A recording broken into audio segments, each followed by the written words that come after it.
Morning everyone, welcome back to my channel অপর্ণার blog. আমার কাছের এবং দূরের সকল বন্ধুরা কেমন আছো?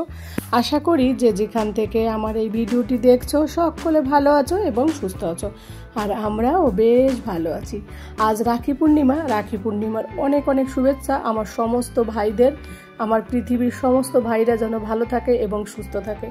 তো যাই হোক বন্ধুরা, প্রতিদিনের মতো বাবু আজও স্কুলে গেল, তো ওকে তো পাঠিয়ে দিলাম। আর তোমাদের দাদা ভাইয়ের জন্য একটু ছাতু করা হলো, তো ও ছাতু খেয়ে অফিসের দিকে বেরিয়ে পড়লো। অফিসের কাজে একটু বাইরে যাবে দেওঘর, তো ও আজকে বাবুকে আনতে যেতে পারবে না, কারণ দুপুরবেলা খেতে আসবে না আর বিকেলবেলা আসবে। তো আমি বাবু সোনাকে একবারে ও যাওয়ার পরে চান দান করে ঘর বাড়ি পরিষ্কার পরিচ্ছন্ন করে রান্না বান্না করে একবারে সব কাজ কমপ্লিট করে আমি অফ ক্যামেরায় করেছি, কারণ সময় ছিল না, যেহেতু বাবুকে আনতে যেতে হবে।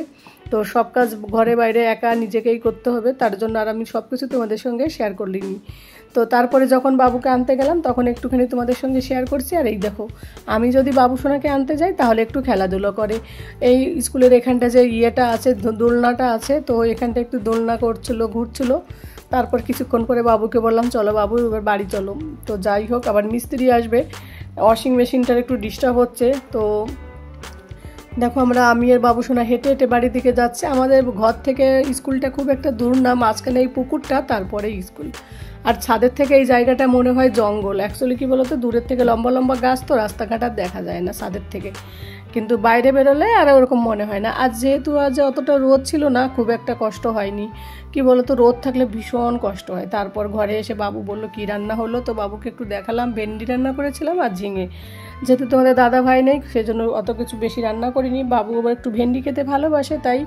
আর এইদিকে কিছুক্ষণের পরেই মিস্ত্রি চলে আসবে, ফোন করলো, তো দেখি কি হয়। তো বন্ধুরা, যে কথাটা তোমাদের সঙ্গে বলবো, যে আমরা যদি এইভাবে সংসার চালাই তাহলে কিন্তু অল্প আয়েও আমরা সকল মধ্যবিত্ত পরিবারের সকলেই কিন্তু আমরা লক্ষ লক্ষ টাকা জমা করতে পারি, তাই না?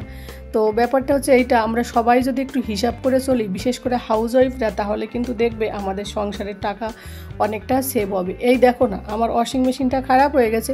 তো ইচ্ছা করলে তো আমি এখন 30-40 হাজার টাকার যে ওয়াশিং মেশিনগুলো আছে, অটোমেটিকগুলো যেগুলো, ওগুলো কিনতে পারি। কিন্তু কি বলো তো, আমার কাছে যেটা আছে আমি চিন্তা করি এইটাকে যতদিন জোড়াতালি দিয়ে 200-300 টাকা খরচা করে যদি এটা দিয়ে আমার কাজ চলে যায়, তাহলে শুধু শুধু আমি কেন 20,000 টাকা নষ্ট করব বলো? তো লোক দেখালে তো আমার কাজে লাগবে না, আমার টাকাটা তো সেভ করতে হবে। আর দেখবে প্রত্যেকটা ফ্যামিলিতে যখন বাচ্চারা ছোট থাকে তখনই যা টাকা জমে, যখন বাচ্চারা বড় হয় উপরে ক্লাসে ওঠে তখন কিন্তু আর টাকা পয়সা জমানো যায় না। কেন কি বলো তো, ওদের পড়াশোনার পিছনে এতটা খরচা হয়। তো সেই জন্য প্রথম থেকেই একটু সেভিংয়ের দিকে লক্ষ্য রাখলে আমার মনে হয় আমরা সকলেই লক্ষ লক্ষ টাকা জমাতে পারবো। আর এই দেখো, বাবু সোনা মাঝে মাঝে সিঙ্গাড়া খেতে চায়, কিন্তু কি বলো তো, সিঙ্গাড়া কিন্তু বাইরে সিঙ্গাড়া চপ কিন্তু প্রচুর তেল থাকে। তারপর আবার কি হয়, ওই তেলটা ওরা কিন্তু 2-1 মাস ধরে ইউজ করে। এবার ডক্টরে কিন্তু সবসময় বারণ করে একবার তেল ইউজ করা 2বার খেতে নেই, ওটা নাকি মারাত্মক ক্ষতি করে। তো এইগুলো যদি আমরা বাড়িতে মাঝে মাঝে, তবে প্রতিদিন না, হয়তো সপ্তাহে 1 দিন কি 2 দিন, মাসে 2 দিন কিংবা সপ্তাহে 1 দিন এরকম করে যদি আমরা এরকম তেলে ভাজা জিনিস বাচ্চাদের খাওয়াই, ওদেরও কিন্তু ভালো লাগবে, আবার বাইরের থেকে টাকাটাও সেভ হবে।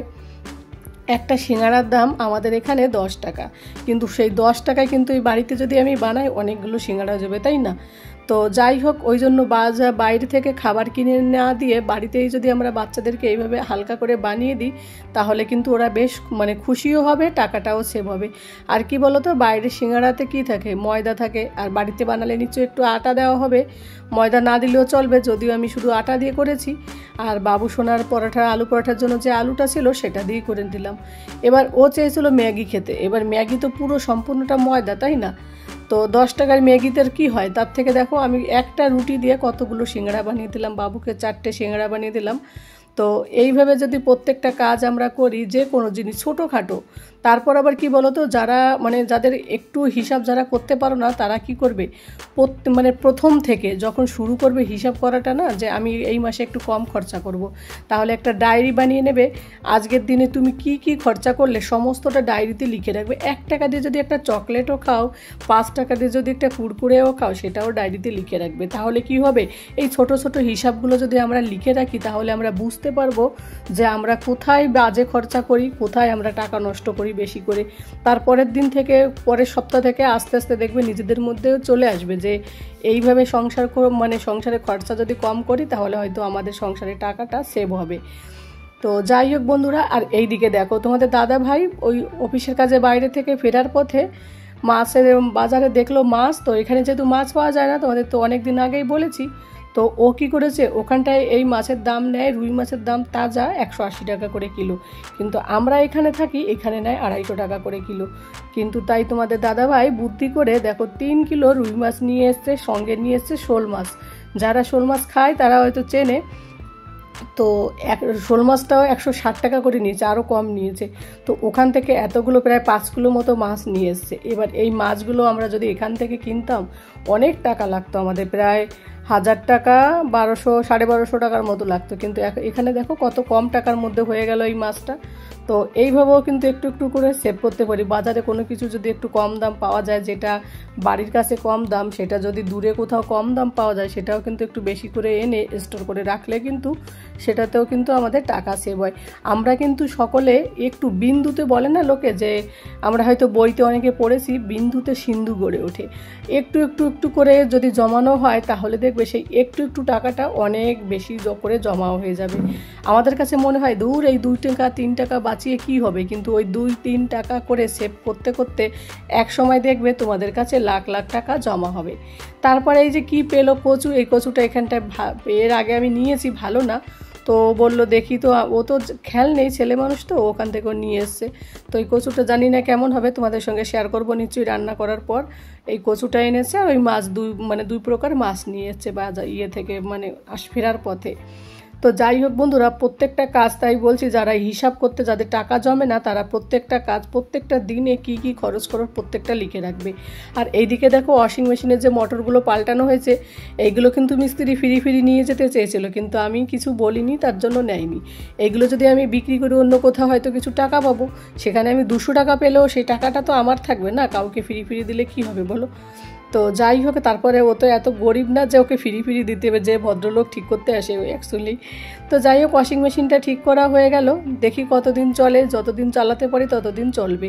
আর কি বলো তো, বাইরে থাকি তো, এত বেশি ভালো দামি জিনিস নিয়ে বারবার এদিক থেকে ওদিক টানা হেঁচড়া করতে করতে না খারাপ হয়ে যায়। ওই জন্য আর ভালো ওয়াশিং মেশিন আর কেনা হচ্ছে না, ফালতু টাকা নষ্ট করে তো আর লাভ নেই, ঠিক না বলো। তো যাই হোক বন্ধুরা, আমিও কিন্তু যখন প্রথম সংসার করেছিলাম তখন প্রত্যেকটা দিন কি কি কেনাকাটা করতাম সেই ডায়েরিগুলো আমার আজও আছে, তোমাদের সঙ্গে একদিন শেয়ার করব, কারণ অনেকটা ভিতরে পড়ে আছে, সেইগুলো রেখে দিয়েছি ডায়েরিগুলো। কোথায় গিয়ে 1 টাকার 5 টাকার একটা শাক কিনে নিয়ে এলেও সেটা আমি লিখে রেখে দিতাম। কি বলো তো, যখন গুজরাটে ছিলাম না, তখন ঠান্ডার সময় গিয়েছিলাম তো, জানুয়ারি মাসে, ডিসেম্বরের শেষের দিকে, তো 5 টাকার ওই পেঁয়াজ পাতা নিয়ে আসতাম, ওটাও আমি ডায়েরিতে লিখে রেখে দিতাম। তারপর এইভাবে লিখে দেখে মাসের শেষে দেখতাম বাপরে অনেক টাকা খরচা হয়ে গেছে। তো এরকম করে পরের মাসের থেকে আমি একটু একটু করে সঞ্চয় করার চেষ্টা করলাম। তো এইভাবে তোমরাও যদি চেষ্টা করো, প্রত্যেকটা খরচ যদি তোমরা লিখে রাখো, তাহলে কিন্তু তোমাদের খরচাটাও কম হবে। আর এই দেখো, তোমাদের সঙ্গে কথা বলতে বলতে কত না কিছু করে ফেললাম। তোমাদের দাদাভাই যে মাছগুলো এনেছে, লবণ হলুদ মেখে ফ্রিজে রেখে দিয়েছি। আর এই এতগুলো মাছ তো একবারে খাওয়া সম্ভব না, আর মাছও কিন্তু আমি হিসাব করে রেখে দিই। কি বলো তো, একটা বক্সের মধ্যে এক দিনের মাছ রেখে দিই। একটা বক্সে বেশি মাছ রাখি না, 2 থেকে 3 পিসের বেশি খুব কম রাখা হয়। তাহলে কি হয়, 3 পিস মাছ হলে আমাদের একদিন চলে যায়। রাতের বেলা মাছ খাওয়া খুব একটা হয় না। তো যাই হোক, সন্ধ্যাবেলা তোমাদের দাদাভাই আবার কচু আর এই শশা নিয়ে এলো, আর ওদের জন্য মাছের ঝোল করছি, যেহেতু দুপুরবেলা সেইভাবে কেউ ভালো খায়নি, বাবু শোনাও না, তোমাদের দাদাভাই বাইরে কী সব খেয়েছে, তো ওই জন্য ভেবেছি তাজা মাছ এনেছে, তো ওই মাছটা ঝোল করি। তো মাছের ঝোল করা হচ্ছে একটু বেশি করেই, বাবু বলছে আমাকে 2টো মাছ দেবে।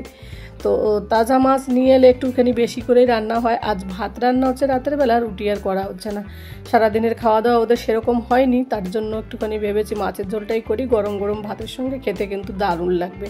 আর জানো তো, বাঙালি তো আমরা, ভাতে মাছে ভাতে বাঙালি, তাই না। তো যাই হোক, রান্নাবান্না কমপ্লিট হয়ে গেছে। এবার তোমাদের দাদা ভাই আর বাবু সোনাকে খেতে দেবো। ওরা বলছিল খেতে নাকি দারুণ টেস্ট হয়েছিল এই শোল মাছের হালকা পাতলা ঝোল। রাতের বেলা তো বেশি মশলা দিইনি, পাতলা করে ঝোল করেছি, খেতে খুব সুন্দর হয়েছিল। তো যাই হোক বন্ধুরা, ভিডিওটি কেমন লাগলো আর আমার এই টিপসটি কেমন লাগলো অবশ্যই কমেন্ট করে জানিও। যে যেখান থেকে ভিডিওটি দেখছো সকলে ভালো থাকো, সুস্থ থাকো এবং সাবধানে থাকো। দেখা হবে তোমাদের সঙ্গে পরবর্তী ভিডিওতে। তবে সানডেতে ভেবেছি ভিডিও দেবো না, ছুটি রাখবো প্রত্যেক সানডেতে, আর ভিডিও হবে মনডেতে মানে সোমবার। তো যাই হোক বন্ধুরা, ভিডিওটি কেমন লাগলো তোমরা কমেন্ট করে অবশ্যই জানিও। তোমাদের একটা কমেন্ট, একটা লাইক আমাকে পরবর্তী ভিডিও বানাতে ভীষণ ভীষণ উৎসাহিত করে। তো tata, bye bye, good night.